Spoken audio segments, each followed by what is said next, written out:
നമസ്കാരം. എൻ്റെ പേര് സുധീഷ്. എൻ്റെ ഭാര്യയാണ് രമ്യ. ഞങ്ങളുടെ കുഞ്ഞാണ് ശ്രീപദ്. ഞങ്ങളുടെ കല്യാണം കഴിഞ്ഞു 6 വർഷമായി.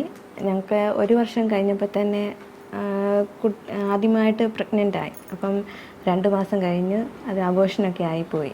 പിന്നീട് ഞങ്ങൾ 1 വർഷക്കാലം ട്രീറ്റ്മെൻറ്റൊക്കെ എടുത്തു. അതിന് പ്രത്യേകിച്ച് ഫലമൊന്നും കിട്ടിയില്ല. പിന്നെ ഞാനും എനിക്കൊരു ഫ്രണ്ട്, ആ ഹോസ്പിറ്റലിൽ നിന്ന് എനിക്കൊരു ഫ്രണ്ടിനെ കിട്ടിയായിരുന്നു. അപ്പോൾ ആ ഫ്രണ്ട് മുഖേനയാണ് ബ്ലിസ് ഫെർട്ടിലിറ്റി സെൻ്ററിൽ ഞങ്ങൾ ചെന്നത്. ഞാൻ ആദ്യമായിട്ട് അവരെ കോണ്ടാക്റ്റ് ചെയ്തു. അവർ പിന്നെ എന്നെ വിളിച്ചു. അവിടെ പിന്നെ അപ്പോയിൻമെൻറ്റിനൊക്കെ എടുത്തു. പിന്നെ ഡോക്ടർ സിമി മാഡത്തിനെ കണ്ടു. മാഡം ഒത്തിരി അഡ്വൈസൊക്കെ തന്നു. ഞങ്ങൾ സാധാരണക്കാരാണ്. ഞങ്ങളുടെ കയ്യിൽ ഒതുങ്ങുന്ന പൈസയിൽ അവർ IVF വേണ്ടി ചെയ്യാമെന്ന് പറഞ്ഞു. അങ്ങനെ IVF വേണ്ടി ഞങ്ങൾ ധാരാളമായിട്ട് പ്രിപ്പറേഷൻ ചെയ്തു. ഞങ്ങൾ എക്സസൈസ് ചെയ്തു, ഫുഡ് കൺട്രോൾ ചെയ്തു. അങ്ങനെ ഒരുപാട് സമയം ചെലവഴിച്ചു എല്ലാം.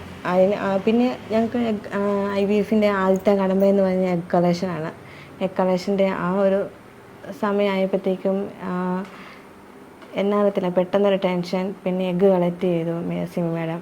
അപ്പോഴറിഞ്ഞ് അതിന് ക്വാളിറ്റി എനിക്ക് വേണ്ടി അതിന് ക്വാളിറ്റി കുറവാണ്. ഞാൻ അന്നേരം കരഞ്ഞു.